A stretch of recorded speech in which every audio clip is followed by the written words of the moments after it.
Howdy. So, I'm going to redo this video that I did yesterday about why we're so important. And I might even change the title to something like, Why Are the Stakes in Christianity So High? Because I feel like that is the question that I'm trying to answer here. Um, so, in the previous video, I was talking about how I was watching something and they were talking about hell and they were sort of doing an apologetics about all the questions people have about hell and just the fact that it exists and why does God send people to hell, X, Y, and Z. And the minister was just kind of clarifying like that God doesn't send anyone to hell. People go there, people choose it. And also that you're born into sin. So hell is sort of the default option. It's not like you were doing fine and then you get suddenly a bad grade and now you have to go to hell and he's sending you to hell for your bad grade. It's like, no, that's everyone comes here across the board. Everyone's equally bound for hell. And I feel like I've talked about that in another video, but as I was listening to that, it just kind of occurred to me how that's probably not very reassuring for the majority of people, and how what we're really the context that we're sort of missing is um, the importance of humanity and the importance of God. Um, because we're here and we exist and there's billions of us and it's just kind of one of the most common things there is to just be someone who is around. So we don't, there's no outward evidence that it matters at all that we exist. And there's a couple of, worldviews to that effect. But the opposite is actually true. We're actually incredibly important. And here's a couple of proofs I got for that. So the first reason why we're important, the main reason why we're important is because God is important and he is the God of the universe. So in the Christian paradigm, or just in the world at large, if you will, God is the supreme being. He's the creator of all things. So we just kind of, because he is not really making himself known or seen to everybody, we don't see anything but earth. We don't really see heaven. We don't see the spirit realm. We don't see hell. We don't see any of these things that would make us sort of change how we view our lives. So we don't really take that into account. So you just have to sort of imagine, unless you were to just go find this out for yourself. But you got to imagine based on creation itself. I heard something really good. I think it was Jordan Peterson, like talking about awe, the emotion of awe, and it's basically he said it was an irrational emotion, and it was something that happens when you're in the presence of something greater than yourself. And so there's times on this earth where we can experience that, and when we do, it immediately points us to God. So it's looking a little dark in here for some reason. It's like noon, or it's like in the middle of the afternoon, but I don't know. The sun went behind a cloud, so now you can't see me. But anyway, so yeah, we have moments like that on the earth, and those are enough to give us a feeling that God is out there. We see death, we see life, we see birth, we see a mountain, we see a sunset, and all of these things. So just focusing on that for a second, for more than a second, really, the person that made that, okay, the person that made that is a person. it's not, yes, science is involved, yes, physics are involved, but the person who made science and physics made all of this stuff. And so he's like super important.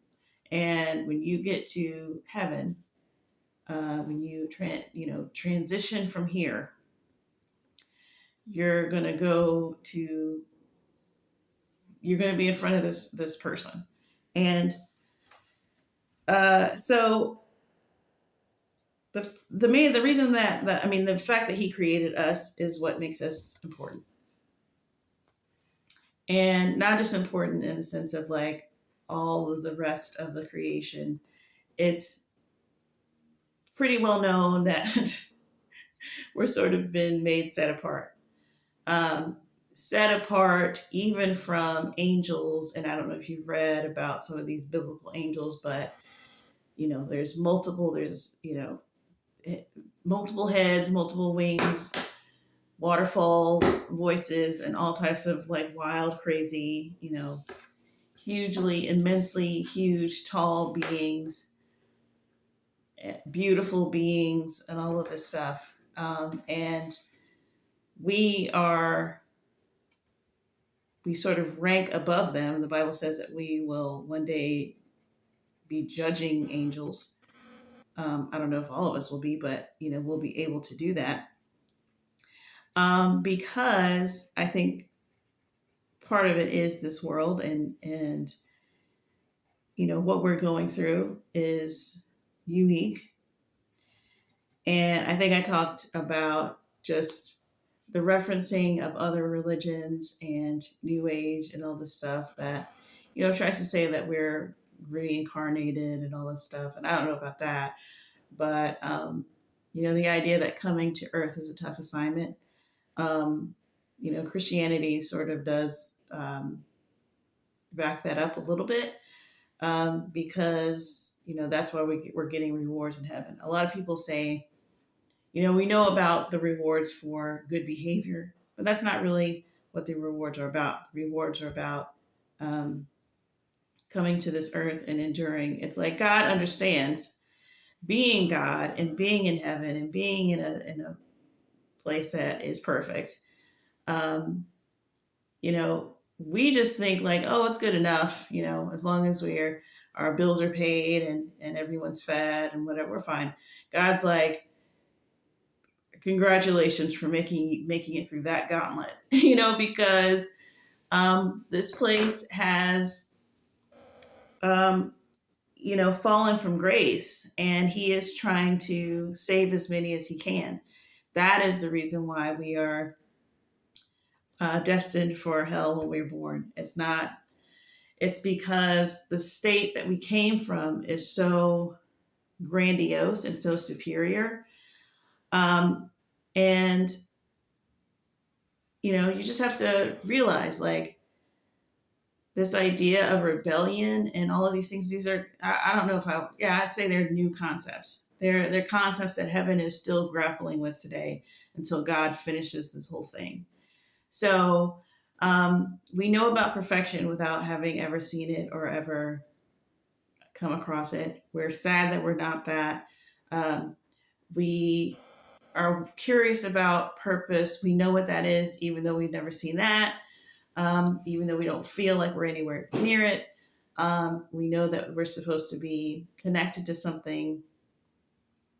We're searching. It's like this is all an indication that we are part of something great and something vast. And I think the other religions, unfortunately, do a better job of really like keying in on this, because it's like they have to sort of lure you and attract you to them and away from sort of the orthodoxy, the morality of God. And so how they do that is they hone in on that thing that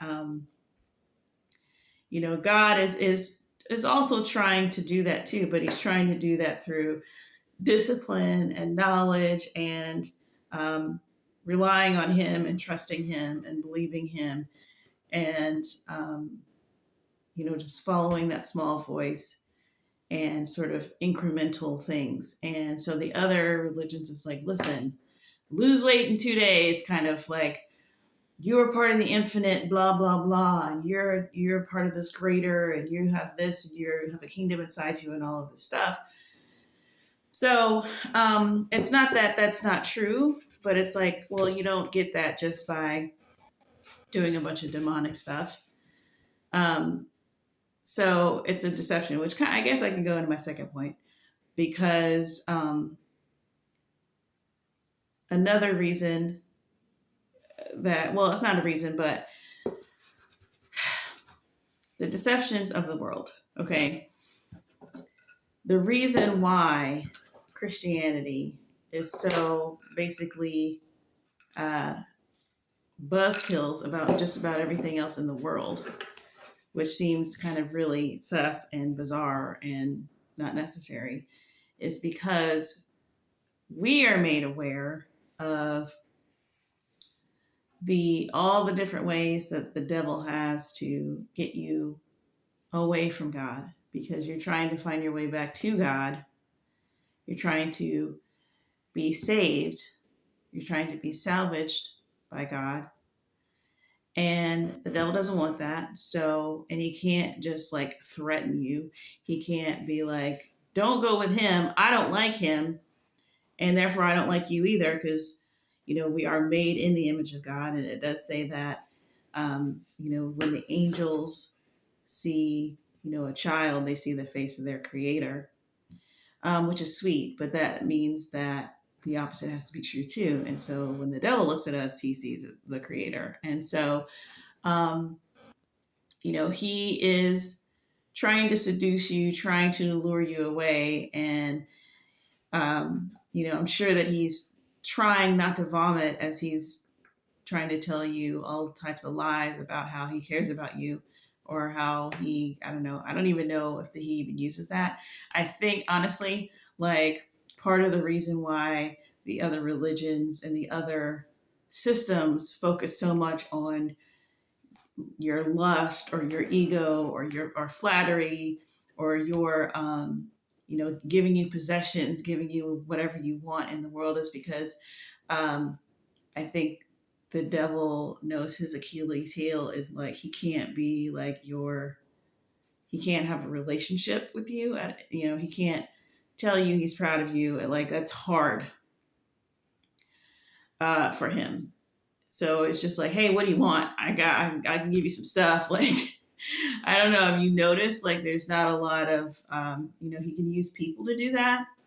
He can use like other narcissists to do that, but like, he doesn't have it in him to like be like, even that when there's stuff about like marriages, in the satanic temples and stuff, there's like marriages and all that stuff. It's like, it has to be immediately followed up with some type of abuse or something, because he can't lie and like pretend to be like any type of relational person with you, because he's limited in that. So a lot of it is just boosting you up and inflating your head, and that works just as well. You won't even know that you're not getting any love or affection or anything like that, or anything that you need. Especially if they can like do something that hurts you, and then they can say, well, that was for your protection. It's like, oh, this is doing double duty, because it's like, it's a lie, and it seems like it's for your own interest, and I actually don't care about your interest at all. Like,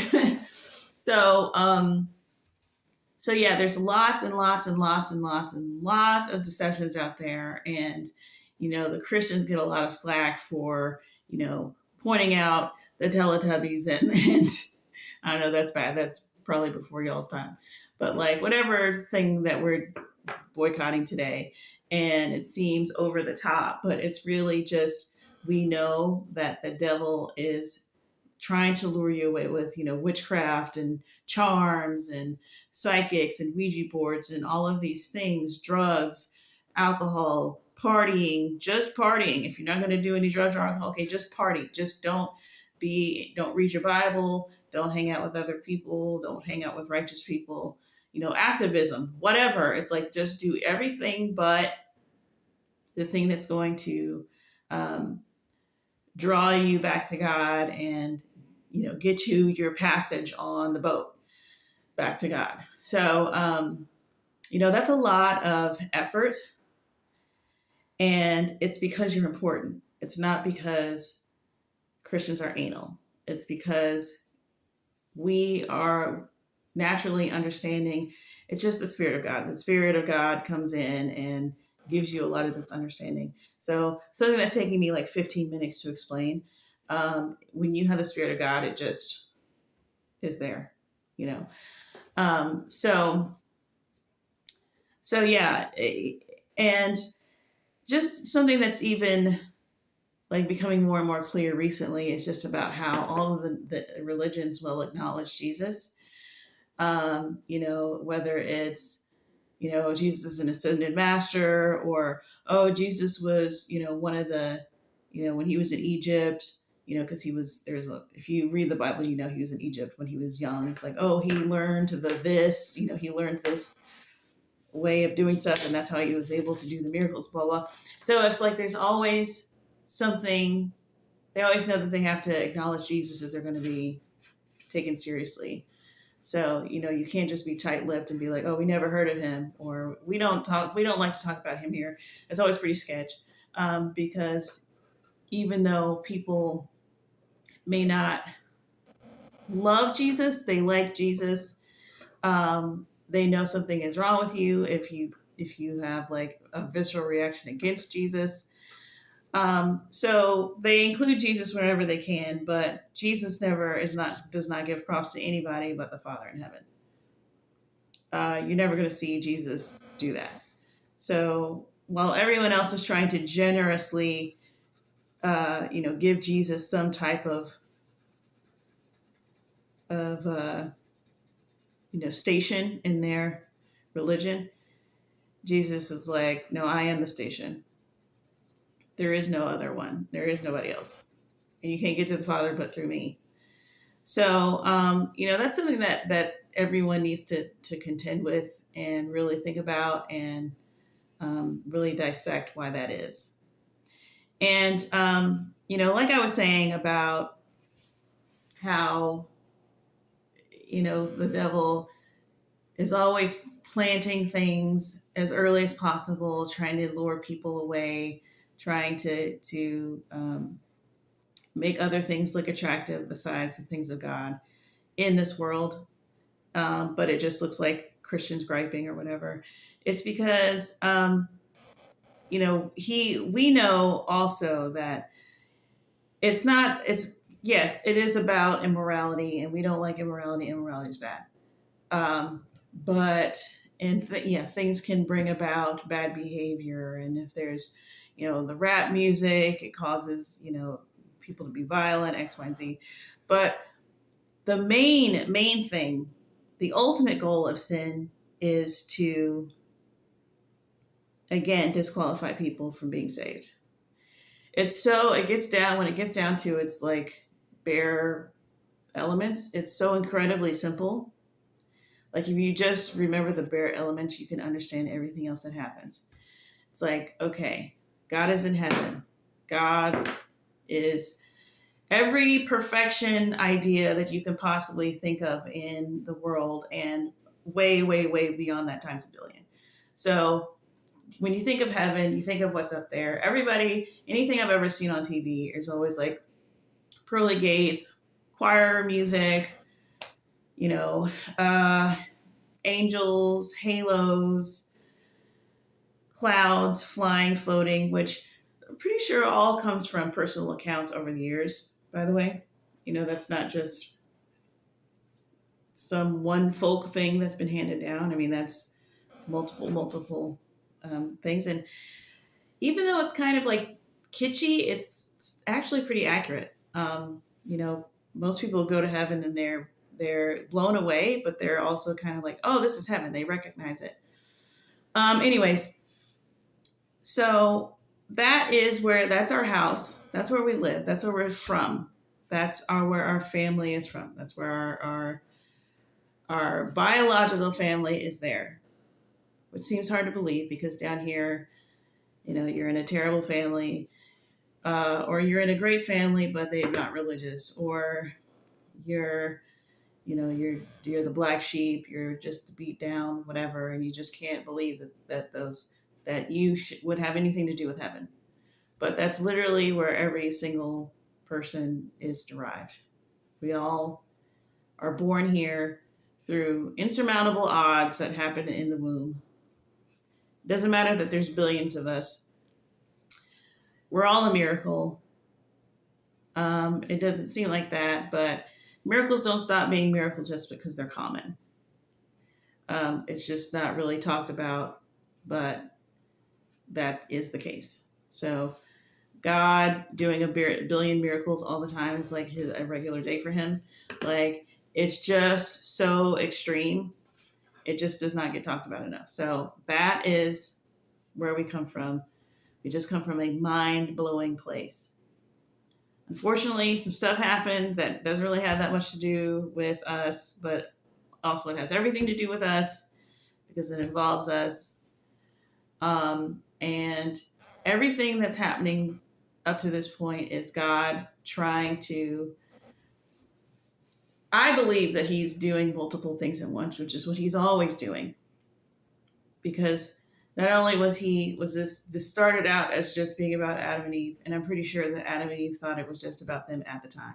And even when he told them that, he cursed them for, they were exiled from the garden, they were kicked out, and then they were cursed with, Adam had to toil the ground, Eve had pain during childbirth, but he told them that, they were going to bear a child that was going to basically, I forget the language, but basically avenge and right the wrongs. And I'm pretty sure they thought that was somebody that they were going to birth in their family. They had no idea that this was going to go on for generations and involve so many people, I'm sure.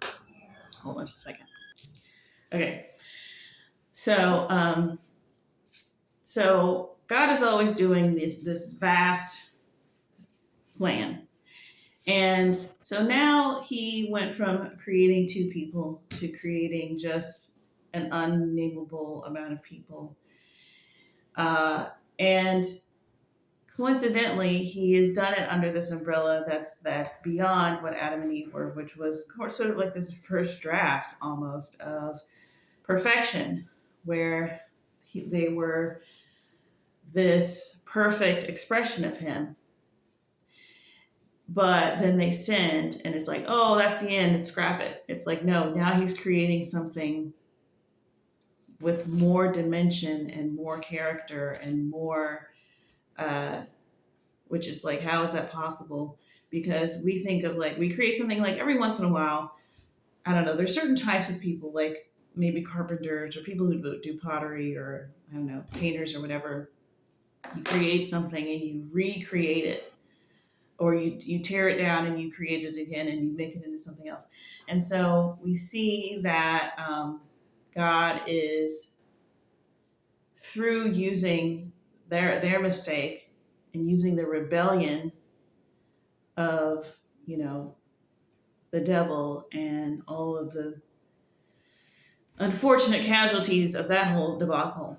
And he's using that all to create people with greater, with just a diverse, deep, rich, population.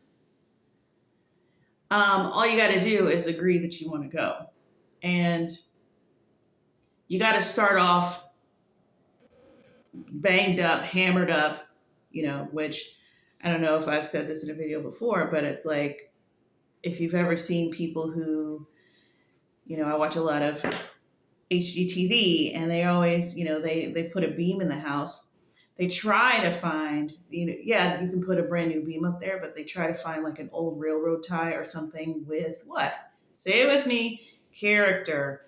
And it looks beat up and it's banged up. And a lot of times, when they can't find a railroad tie, which is always free for some reason, they'll get a brand new piece of wood and they'll hammer it up, they'll bang it up, they'll put nail holes in it, they'll do all types of stuff to it to sort of create that character. And I don't think that's a coincidence. I think it's the exact same process that happens in life. Literally, that's how character is created, because when you think about it, what other method can you create character except for through suffering, which the Bible literally says. It's one of my favorite verses to say, because I forget where, but Paul says that, through suffering, it builds perseverance, and through perseverance, you build character, and through character, you build hope. So that's how we get character. And so God is using everything, and He's got to use this sinful world, the sinful state. Not only does it give us character and it shapes us and molds us, but it causes us to be worthy, to be His children when we transcend this world and we simply say, no, I don't want this. I want the perfection. I want God. And I think we all want it in certain ways. Most people, 90% of people, I think, want it inherently. But the sin in us causes us to try to do it on our own, or we know, but we don't want to have to like give up anything in our lives. We still want to pursue our pursuits. We still want to gain wealth and, whatever. And so these things get caught and people end up missing the boat, and then they regret it most of the time. So, everything about the gospel, the good news, which I guess would be the third reason, or the third way to understand why we're so important, or not why, but what proves that we're so important. For the first thing being God and just His existence, and just Him being, the ultimate. So naturally, why wouldn't we also be that? Even just as a creation of His. I mean, we can do that about cows and mountains. Like, why don't we do that about each other? How much more so? You know what I mean? And so the second being the world's methods of just getting us to follow literally anything but this. And the lastly being Jesus' sacrifice. Which is the reason why hell doesn't have to be an option for us. So the fact that Jesus came down as a man, and people just think it's about the belief, and it is, but it's the fact that Jesus, God Himself, came down and died so that whatever damage this sinful world was doing, it didn't disqualify us from being able to return to heaven once we are done dying, meaning once you die, however you die. But you die once and then you go on. So you're basically in the process of dying when you get here, which Bob Dylan, I'm pretty sure, sang a song about that. So Jesus died to save us all from death. And these are all like kind of unignorable things. They're really, really, the whole thing is high stakes. But people just want to know about hell. And they're just like, so if I do such and such, it's like, you got to really hear the whole thing. If you're still worried about like, well, can I still see my boyfriend? It's like, you are from eternity where everything is amazing, like beyond your wildest imagination. There was a rebellion in heaven. Like, it's just very high stakes. Like, I know it doesn't seem like that because you work at the Dairy Queen, but like, it is. Like, this is just the last days, and like, we're finishing this thing up. But like, these are some unignorable pieces of information. Like, I know that the other religions also have unignorable pieces of information, but when you really look at them, they're tangential and they go absolutely nowhere except for like, I mean, they just don't go anywhere. They don't have a starting point. They don't have an ending point. No one knows how old it is. No one knows, who was it that has 300 million gods? I don't remember. But, but all of it is designed to give you just enough religion, just enough purpose, just enough, disciplinary things. If you want to participate, no big deal, just enough,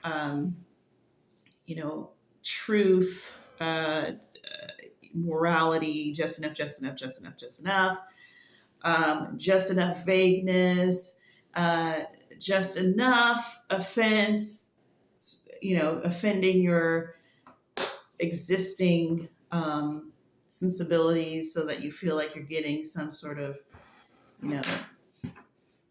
talking to, because that's kind of good for you, but it doesn't actually hurt or anything because it's not hitting you in your feels. Like the conviction, the things of the Bible hits people in their nasty place that they want to ignore. And it feels real bad. Yeah, it does that for everybody. That is, if you've got a universal sort of moral, spiritual, like antiseptic thing that happens, that's a pretty good indication, like that's the stuff. But people just go, well, I don't want to feel like that. And they're so just in this one world. And they're like, well, I don't want to feel bad. I want to feel good. I want to do things. I want to see people and have experiences and all that stuff. And it's like, yeah, we all understand that. But just keep in mind, like, it's the 21st century and like, you're doing what like 1% of all humans have ever done ever. Like, so you can't say that is what life is about if almost no one in existence has ever been able to do what you're doing. That can't be what life is about. It can't be about being your own boss. It can't be, because what was everyone else's life about? Living life by your rules. Like that can't be what it is. It's got to be about something else. It's got to be about something that we can all do over time and space, no matter what our race, class, gender is. And that is God and faith. And yeah, it could maybe look sometimes it looks a little whatever with your natural eyes. And I guess I'll just sneak this thing in here since I'm already over time, but I was watching this thing about the update on the Bud Light controversy or whatever, and how they're basically like dead in the water and can't really come back from this horrible calculation that they made with the whole transgender thing. And so Bud Light is just a crater. It's just scorched earth. And I see a lot of people giving props to, if you want to say Americans, conservatives, whoever you want to say was responsible for making this boycott as successful as it was. A lot of people giving them props and being like, well done. And, I got to respect it. If I don't agree, like you did the thing. And the thing is, like, that is so human to only when something is successful, then it's like, oh, well, I'll respect it because it worked. Or, because, look what y'all did to that company. It's like, God doesn't do that. If you stand up for what you believe, like, regardless of whether it's successful or not, like, that's God takes note of that. And so there's so many things that are just different. I don't know. We must be down bad if people are just going off of stuff like that. I mean, that's so basic, low level that you only respect something after it's successful. Like, and it's not even like God is like, I respect the effort. He's like, no, you stood up for the right thing, no matter what everybody else did, because he knows that we're at a humongous deficit. The evil in this world, and the sin nature that we war with is just so not, he can't relate at all. It's real bad. And so when we can manage to do things that they do in heaven, when we can serve other people, all the things that God tells us to do, we're going to be doing those in heaven. It's not like we're going to just like hunker down here and just be like lowly people here, and then we get to heaven and then we're going to be bosses because of what we did. Like, we're going to be serving people there, we're going to be patient there, we're going to be gracious there. Everything he tells us to do here, we're doing there. So the things that God is telling us to do are the eternal things, and we have to discipline ourselves into doing the eternal things. So yeah, there's so many boycotts that we've done in the past, that I've seen people do in the past, and it didn't really phase anybody. And I'm pretty sure that's why this company thought they could get away with doing what they were doing, because people, it's like, oh, it'll blow over, just you'll survive it, just whatever, it'll blow over, people will forget about it and go back to their lives, because that's what it's been in the past. And for some reason it just didn't work that way this time, and I'm sure they can't believe it and they're scrambling. But everybody else is like, oh, okay, yeah, well, good job, guys. That it's like, no, good job whether or not that would have happened at all. um, you gotta stick to what your beliefs are, even if they're not going to be successful. And I think that's being lost today, which is really strange. So anyway, yeah, I think I did a better job of explaining myself in that one, so I'm going to put this up and take the other monstrosity down. Okay, thanks.